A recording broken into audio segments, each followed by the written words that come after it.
Acting అప్పుడు మీరు రాజా కదా? డెఫినెట్లీ డైరెక్టర్ అనేది ఒక చిన్న పాయింట్ ఎక్కడో తగులుద్ది కదండి. ఏ డైరెక్టర్ ఒక చిన్న పాయింట్ ఎక్కడో ఫ్రెండ్స్ చిట్చాట్లోనో లేదా నిద్రలోనో ఏదో డ్రైవింగ్ చేస్తున్నప్పుడు సంబంధం లేని టైంలో ఒక చిన్న ఫ్లాష్ అవుతుంది. ఏదో ఏ డైరెక్టర్కైనా ఏ రైటర్కైనా ఇది బాగుందే ఇది బాగుందే అని. ఇప్పుడు స్వప్న గారు ఉన్నారు నాకు పరిచయం. స్వప్న గారు నాకు పొద్దున ఇలా సరదాగా అనిపించింది ఎలా ఉంది అంటే స్వప్న గారు ఒక రియాక్షన్ ఉంటుంది, ఏ భలే అని. ఆ ఒక్క చిన్న ఐడియాకి ఇంకొకటి సపోర్ట్. ఇది ఒక 10 మంది ఒక 100 మంది దగ్గరికి వెళ్ళేసరికి ఇది పాయింట్గా చేయొచ్చు. అక్కడ నుంచి పేపర్ ఒక కథ రెడీ అవుతూ ఉంటుంది. అక్కడ నుంచి ఒక ప్రొడక్షన్ దగ్గరికి వెళ్ళిన బడ్జెట్లు గోల ఇవన్నీ రైటింగ్ సాంగ్స్ ఇవన్నీ జరిగి స్క్రీన్ మీదకి వెళ్ళేసరికి ఒక రూపం వస్తూ ఉంటుంది. దాని తర్వాత మనకి ఎడిటింగ్లో ఒక ప్రాపర్, దాని తర్వాత ఆర్ఆర్, దాని తర్వాత మిక్సింగ్, అంటే ఎక్కడో ఒక చిన్న పాయింట్ కళ్ళ ముందు అలా రూపాంతరం చెంది. అంటే లైక్ బేబీ అండి, ఒక బేబీని కడుపులో పడ్డప్పటి నుంచి బయటకు వచ్చేదాకా తెలియదు. అవును, అంత ఉంటుందండి డైరెక్షన్. సో ఇది ఎప్పటికైనా ఇది గోల్డెన్. అంటే అనుభవించినాడు తెలుస్తుంది. ఒక సినిమా తీసి అది హిట్ కొట్టినప్పుడు ఆ డైరెక్టర్ ఎందుకు అంత గడ్డాలు వేసుకుంటాడు, ఎందుకంత ఎగ్జైట్ అవుతాడంటే నాకు అనుభవించాక తెలిసింది దాని కష్టం. అంటే ఒక 5 years దాని వెనకాల నేను పడ్డ జర్నీ అంతా నాకు తెలుసు కాబట్టి. సో అది డైరెక్షన్ అనేది చాలా గొప్ప విషయం అండి. గొప్ప విషయం, ఒక గొప్ప ఫుల్ఫిల్మెంట్ మీకు. అంతే. అంటే కంప్లీట్ ఒక థాట్ దగ్గర నుంచి ఎండ్ వరకు మనమే చూస్తాం దాన్ని. అవును. అండ్ యాక్టింగ్ అనేది అది కూడా అంటే నా నెక్స్ట్ సినిమాలో ఒక మంచి సెటప్ ఉంటుంది దానికోసం. అది కూడా సూపర్ అండి. అది నేను రెండు ఏది అంటే నేను చెప్పలేను. ఇది ఫ్రెష్గా అనుభవిస్తున్నాయి. కానీ ఇప్పుడు మీరు ఇలా అవార్డ్ విన్నింగ్ డైరెక్టర్ అయిపోయారు కాబట్టి కొంచెం ఎక్స్క్యూజ్ మీ అన్నట్టు ఉంటానేమో అందరు మీతో. అదేం లేదు, నేను ఎప్పుడు దాన్ని నమ్మను. అలా ఎక్స్క్యూజ్ మీ అంటే నేను స్టేజ్ మీద మాటలు చెప్పనేమో. అంతేనా? అయితే ఇప్పుడు యాక్టింగ్ ఆఫర్స్ వచ్చినా వస్తాయి, కంటిన్యూ చేస్తాయి. చాలా వస్తున్నాయి. బట్ నా రెండో సినిమా మీద అంటే ఇప్పుడు నాకు బలగం ద్వారా మీరే చూశారు, చాలా రెస్పాన్సిబిలిటీ వచ్చింది. అవును, దాంతో భయం వేస్తోంది. అంటే ఇంతమంది డెఫినెట్లీ నన్ను ఆశీర్వదించిన వాళ్ళందరూ మళ్ళీ నా సినిమా చూస్తారు, వాళ్ళని సాటిస్ఫై చేయాలి అనేది బాధ్యత, భయం ఎక్కువైపోయింది నాకు ఇప్పుడు బేసిక్గా. అందుకే ఈ సినిమా వరకు నేను పెద్దగా యాక్టింగ్ వైపు వెళ్ళట్లేదు. సినిమా తర్వాత డెఫినెట్లీ మళ్ళీ అంటే చిన్న చిన్న క్యారెక్టర్లు చేస్తున్నాను. Close friends, 3 days character, 5 days character, lengthy క్యారెక్టర్లు అయితే చేయదలుచుకోలేదు. కానీ ఇప్పుడు ఎలాంటి కథలు చెప్పాలి మీరు అనుకుంటున్నారని మిమ్మల్ని అడిగితే ఏం చెప్తారు మీరు? మిమ్మల్ని మూవ్ చేసే కథలు ఇప్పుడే స్టార్ట్. నాకు డెఫినెట్లీ మట్టి కథల మీద ఎక్కువ నాకు ఉంటుందండి. రియలిస్టిక్ థింగ్, కొంచెం ప్రాక్టికల్గా ఉన్న విషయాలను చెప్పాలనేది నాకు ఉంటుందండి ఎక్కువ. నా చిన్నప్పటి నుంచి చిన్న ఫీలింగ్ అదే. ఇంట్లో పెరిగిన వాతావరణం, మా ఫాదర్ పెరిగిన వాతావరణం, మా ఫాదర్ చిన్న కమ్యూనిజం, ఆయన చిన్న కమ్యూనిస్టు. సో తెలియకుండా అదే బ్లడ్ ఉంది నాలో. సో అందుకే చిన్న అటువైపు వెళ్తుంది నాకు. కమర్షియల్ అనేది మేబీ ఫ్యూచర్లో చేస్తానేమో. ప్రజెంట్ అయితే మైండ్ అంతా నేను చిన్నప్పుడు నా జీవితంలో నా జర్నీలో జరిగిన విషయాలు చాలా ఉన్నాయి, చాలా ప్రాక్టికల్ విషయాలు ఉన్నాయి. చాలా జనాల్ని అంటే రెగ్యులర్ కమర్షియల్ అన్నీ చేస్తున్నాం కదా, ఒకసారి చూసి బలగంలాగా ఆలోచించి అరే ఇది కదా మన చుట్టూ ఉన్నాయి కదా అని ఆలోచించే విషయాలు చాలా ఉన్నాయి నా వరకు అయితే. సో అది ఎంతవరకు చెప్పే పరిస్థితి ఉందో తెలియదు, చెప్పేంత వరకు చెప్తాను. చాలా సంతోషకరమైన విషయం ఏంటంటే వేణుగారు, ఇప్పుడు ఇక్కడ తెలంగాణ రాష్ట్రం నుంచి టాలెంట్ ఎంత బ్లాసమ్ అయ్యి ఎన్ని చక్కటి మట్టి కథలు వస్తున్నాయి, ఎంత మంచి టాలెంట్ ఉంది. అసలు చాలా ఏళ్ళు ఆల్మోస్ట్ బయటికి రాలేదు అనిపిస్తుంది. ఆమె రాంగ్? నేను తప్పుగా మాట్లాడాను, కరెక్ట్గా చెప్పాను? కరెక్ట్ అండి. ఇప్పుడు బయటికి రావడం, కట్టలు తెంచుకుని ఒక్కొక్కళ్ళు, అంటే ఇక్కడ ఈ గడ్డ మీద ఉండే ఆలోచన ఏంటది, ధాటి అంటారు చూడండి, ఆ కన్విక్షన్ అది చాలా గొప్పదండి. అంటే మట్టి నుంచి పుట్టిన కథలు కదా. అంతే అండి. ఇంతకుముందు ఇక్కడ ప్రాంతం వరకు ఏంటంటే కొంచెం చదువు లేక ఆకలి చౌలు ఇక్కవరకే ఉంది. బట్ అక్కడ సృజనాత్మకత కూడా ఉంది, చాలా ఉంది. అంటే ఇటువైపు ఎన్ని కథలు ఉన్నాయి, అటువైపు ఎన్ని కథలు. ఎక్కడైనా మనుషులు ఉన్న చోట చాలా కథలు ఉంటాయి. అవును. సో ఇక్కడ కథలు కూడా ఇప్పుడు వస్తున్నాయి. అందుకే ఇప్పుడు అంటే ఎట్ ప్రజెంట్ నా మూడంతా ఇక్కడే ఉందన్నమాట. నా జర్నీలో నేను చాలా కథలు చూశాను, అందులో ఒకటి బలగం.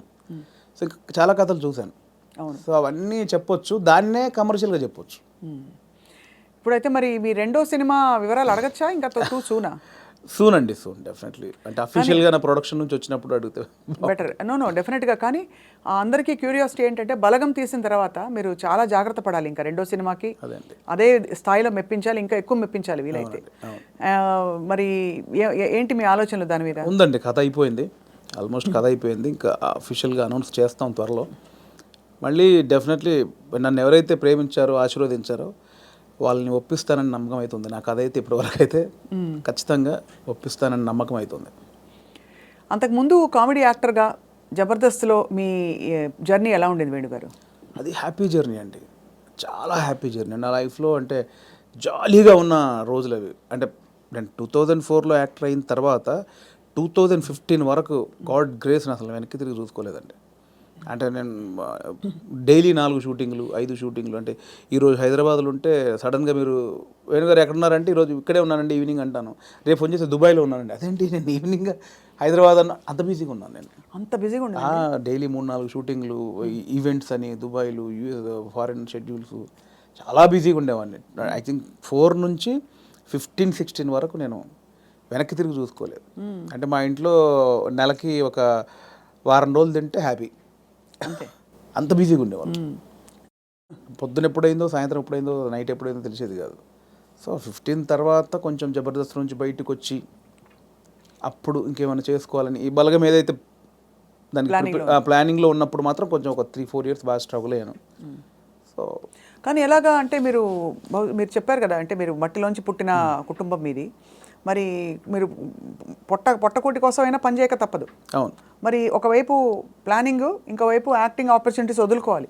అప్పుడు మీకు సంఘర్షణ వచ్చిందా? అయ్యో చాలా అండి. అదే అంటే యాక్చువల్లీ నేను 2013లో జబర్దస్త్ స్టార్ట్ అయింది. అప్పుడు పీక్స్ నేను యాక్టింగ్లో, స్టేజ్ షోలని, యాక్టింగ్ అని చాలా పీక్స్.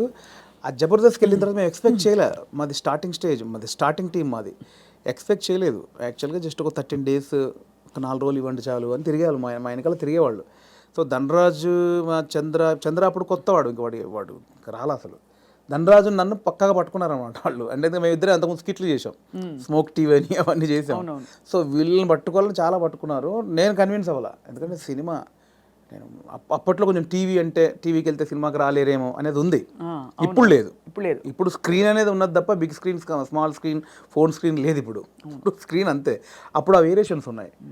సో అప్పుడు 13 రోజులు మంచి అమౌంట్ ఎక్స్పెక్ట్ చేయని అమౌంట్ ఒకటి. 4 డేసే కదా అని లైట్గా కమిట్ అయ్యాం. ఆ 4 డేస్లో 13 ఎపిసోడ్స్ మీకు తెలుసు. అది జబర్దస్త్ స్టార్టింగ్ 18 రేటింగ్. అంటే గురువారం వస్తే వెయిట్ చేసేవాళ్ళు, గురువారం కోసం ఒక టీవీ షో కోసం వెయిట్ చేసేవాళ్ళు. సో 13 డేస్ తర్వాత మళ్ళీ బతిలాడి ఇప్పుడు అనుకున్న అమౌంట్ కంటే డబ్బులు పెంచారు.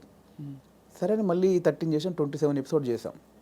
ఆ తర్వాత ఇంకా అది జబర్దస్త్ ఎట్లా అయిపోయిందంటే తెలుగు రాష్ట్రాల్లో గురువారం వస్తే ఏంటి అనేది. ఇప్పుడు స్కిట్లు రాయడం అది కూడా ఎలా జరిగేది? అది ఉండేది. సో అప్పుడు ఏంటంటే అప్పుడు ఇంకా ఇది మీకు తెలియట్లేదండి, ఇది చాలా అద్భుతం, మీకు ఎంత అంటే అంత ఇస్తాం, మీరు కంటిన్యూ చేయండి అన్నారు. అప్పుడు నేను ఏంటంటే నాకు సినిమా అనేది, నేను సినిమా కోసం వచ్చాను, ఇది చాలా బాగుంది, చాలా డబ్బులు ఇస్తున్నారు, ఇంటింటికి గడప గడప వెళ్ళాం, రీచ్ అయ్యాం, ఇంత డబ్బులు వస్తున్నాయి, అటు షోలు, రెమ్యునరేషన్ అన్నీ వస్తున్నాయి, కానీ నాకు సంబంధించింది పోతుంది. అవును, నేను సినిమా అనుకున్నాను, దీనికోసం రాలేదు, ఇటు పోతే నా సినిమాకు దూరం అయితే దీని నుంచి బయటకు వచ్చానండి. అబ్బా చాలా పెద్ద ఇదండి. మామూలుగా సెటిల్ అయిపోతాం మనం, పైసలు వస్తున్నాయి కదా ఎందుకు బై నీకు అందుకని బయటికి వెళ్ళాం. బయటికి వెళ్ళాక 1.5 year తర్వాత ఇది రైజ్ అయిపోయింది. అంటే ఇంటర్నెట్ ఫ్రీ అయిపోయి ప్రతి ఒక్కరికి సెల్ ఫోన్ చేతిలోకి వచ్చేసి ఇది వైరల్ అయిపోయింది. అప్పుడు ఏమైంది, నేను జబర్దస్త్ కొన్ని చేశాను కాబట్టి సినిమాలో కొంచెం దూరం అయిపోయా, టీవీకి వెళ్ళడం వచ్చేసి. అవును అవును అవును, ఇది వచ్చేసిందని నేను దాన్ని పక్కన పెట్టేసి సినిమాకి వచ్చేసరికి ఇది పక్కకు పెట్టేశారు. అరే ఇలా అయింది ఏంటి అని కసిలో మళ్ళీ ఒక 1 year చేసాం. అవును, మీరు తిరిగి వచ్చినప్పుడు అయితే వెల్కమ్గా తీసుకున్నారు మిమ్మల్ని, తీసుకున్నారు. మళ్ళీ 1 year చేసిన తర్వాత అప్పుడు ఇంకా మైండ్లో డబ్బు అని మళ్ళీ ఇటు వెళ్ళినోని మళ్ళీ ఇటు వచ్చా, ఇక్కడ మళ్ళీ డబ్బు కోసం వచ్చా, బట్ లోపల మాత్రం ఇది కాదని నన్ను వేధిస్తుంది అనమాట. మళ్ళీ బయటకు వచ్చాను. ఆ మళ్ళీ బయటకు వచ్చిన తర్వాత 2015 మిడ్లో బయటకు వచ్చామండి. అప్పటి నుంచి అరాకొర అప్పటి నుంచి స్ట్రగుల్ స్టార్ట్ అయింది. ఆ 15 మిడ్లోంచి 2020 వరకు ఆ 4 years ఇటు లేక అటు లేక ఆ 4 years బాగా స్ట్రగుల్ అయ్యాను. అది ఇంకా మేజర్ నా కెరియర్లోనే వెరీ బ్యాడ్ పీరియడ్. అంటే తినడానికి ఉండడం వేరు, అది వేరు, బట్ మైండ్ బిజీగా ఉండడం మెయిన్ ఇంపార్టెంట్. అవును, మైండ్ బిజీ, మనం అసలు ఎటు వెళ్తున్నాం అని ఒక తెలుస్తుంది కదా లోపల. పొద్దున 6 గంటలకు వేస్తే స్టాఫ్ వచ్చారా, పొద్దున 12 గంటల వరకు ఈ షూటింగ్, మధ్యాహ్నం ఆ షూటింగ్, దుబాయ్, ఇటు హాస్టల్, ఇవి అన్నిట్లో ఈ స్కిట్లో బిజీ ఉంటుంది. ఇప్పుడు మీరు ఇందాక అడిగారు స్కిట్లు, మినిమం ఒక స్కిట్ రాయడానికి 2 రోజులు పట్టేదండి. ఎవరు రాస్తారు? నేను, నా టీం మెంబర్స్, ఎవరైనా ఒక రైటర్, అంటే మనకు సింక్లో ఉన్న మెయిన్ టీమ్ లీడర్ దగ్గరనే ఉంటుందండి. ఇంప్రూవ్ అని ఉంటుందండి యూఎస్లో, అంతా ఉంటుంది. ఇది 100% ఇంప్రూవేషనే స్క్రిప్ట్ అండి, స్క్రిప్ట్ రైటింగ్ ఏ ఉండదు. సో మీకు దానికి నేపథ్యం మీరు Depends థియేటర్కి అది. వెళ్ళారా? థియేటర్కి వెళ్ళారా? థియేటర్ ఏం లేదంటే నాకు. థియేటర్ ఎక్స్పీరియన్స్ లేదు, జస్ట్ మీరు చూసి నేర్చుకునేవి అంతే ఇవన్నీ. అంతే. ఎందుకంటే ఇప్పుడు బాడీ మనం లాంగ్వేజ్, కూర్చున్నామండి, టైమింగ్. ఇప్పుడు పాయింట్ ఎట్లా వస్తే మనం కూర్చున్నాము, లేట్ అవుతుంది, ఈ లేట్ అయిన గ్యాప్లో ఏం చేద్దాం అని ఒక థాట్, ఏం చేయొచ్చు అని కూర్చొని మాట్లాడుకోవడం. అలా మాట్లాడుకుంటే ఏదో జోకులు వస్తూ ఉంటాయి. ఓ బంచ్ ఆఫ్ జోక్స్ వచ్చాక అసలు దీనికి ఏంటి కంటెంట్ ఏంటి, కథ ఏంటి, ఓ ఇలా వచ్చాడు, ఓ మిడ్లో గొడవ జరిగింది, లాస్ట్లో ఆ గొడవ పడి సారీ చెప్పాడు, ఓ స్టార్ట్, ఓ మిడ్, ఎండ్, ఏం చేయొచ్చు దీనికి, అలా కూర్చి స్కిట్ రాయడమే. అలా టీం అంతా రాయడం, ఆలోచన ఎక్కడ పాయింట్ వస్తుంటుంది. అది టైమింగ్ ఎడిటింగ్లో అసలు అంటే మా టైంలో అయితే ఎడిటింగ్ సెన్స్ లేకుండానే దింపేసేవాళ్ళం అండి. నింపేశారు. ఇప్పుడు ఎలా ఉందో నాకు తెలియదు. నా ధనరాజు కానీ, నేను కానీ, అప్పుడు రాఘవ్ గారు కానీ, చంద్ర కానీ, అంటే అప్పుడు ఇప్పుడంటే పాపం వాళ్ళు జబర్దస్త్ వాళ్ళకి ఇప్పుడు వాళ్ళకి ఏమైందంటే కొన్ని వేల పాయింట్లు టచ్ చేశారండి. అవును. ఎన్ని స్కిట్లు అయి ఉంటాయి, కొన్ని వేల స్కిట్లు అయి ఉంటాయి, వేల పాయింట్లు టచ్ చేశారు. ఇంకేం చేయాలో అర్థం కాక వాళ్ళకి. అవును. అప్పుడు మేము కొత్త కాబట్టి మాకు అన్ని కొత్తయే, ఆల్ పాయింట్స్. ఇప్పుడు అత్తా కోడళ్ళు ఓ 100 పాయింట్లు ఉంటాయి, అప్పుడు మాకు అవన్నీ కొత్త. ఇప్పుడు అత్తా కోడలు చేయమంటే ఏది చేసినా కూడా ఆల్రెడీ చేసినట్టే ఉంటుంది. సో అట్లా మాకు చాలా పాయింట్స్ దొరికేవి. ఇప్పుడు చంద్ర మొత్తం ఫ్యామిలీస్ మీదకి వెళ్ళిపోయాడు, నేను అన్నీ కొంచెం టిపికల్గా ఉండాలి, అది నేను ఈ కొంచెం కొత్తగా ఏదో చేసేవాడిని, ధనరాజు ఇంకో, అట్లా ఎవరి కేటగిరీ వాళ్ళకు ఉండేది. సో అప్పుడు పోటాపోటీ బాగా చేసాము. సో ఆ 15 నుంచి బయటకు వచ్చాక అంత మంచి రెమ్యునరేషన్స్ కానీ, ఈవెంట్స్ కానీ, మీకు తెలుసు ఈవెంట్స్ ద్వారా మంచి ఆర్టిస్టులకు మంచి ఆదాయం ఉంటుంది, చాలా బాగుంటుంది. అదే కదా. సో అటు ఇటు మిస్ అయ్యి ఈ 15 నుంచి 20 వరకు నేను దాదాపు మీరు ఎక్స్పెక్ట్ చేయలేని అమౌంట్ మిస్ అయిపోయాను. సో ఆ లోపల అది ఉంటుంది, అది బాధ అనమాట, తిండికి బాధ కాదు. అనవసరంగా దాంట్లోంచి బయటకు వచ్చావు, ఇప్పుడు ఇంత పోయింది, ఇప్పుడు ఇది లేదు అది లేదు. ఇప్పుడు మన బతుకులకి నువ్వు వచ్చిన నేపథ్యానికి అది చాలా పెద్ద అమౌంట్. దాన్ని మిస్ అయిపోయామే, తప్పు చేసామా, ఒప్పు చేసామా, అనవసరంగా సినిమా అని ఓ పెద్ద బిల్డప్ ఇచ్చుకొని బయటకు వచ్చావు, ఇక్కడ ఇది లేదు, అక్కడ అంతా సాలిడ్ అమౌంట్ మిస్ అయిపోయి ఏంట్రా తప్పు చేసామనే గిల్ట్ ఒకటి ఉంటుంది చూసారా, ఆ గిల్ట్ ఎక్కువ పోయాను అనమాట. అవును, లక్షల సంపాదన వదులుకోవడం అంటే ఈజీ విషయం కాదు. అండ్ ఇప్పుడు పొద్దున్న లేవగానే ఇంకొకటి అండి, ఒక బిజీ పర్సన్ మీరు ఉన్నారు స్వప్న గారు అంటే, మీరు ఇంకా మిమ్మల్ని కట్టేసినా కూడా మీరు ఆగలేరు, ఎందుకంటే మనకి అంత ఉంది, అంత పని చేసేవాళ్ళు పొద్దున్న లేవగానే మనం ఏం పని లేదంటే ఎలా ఉంటుంది.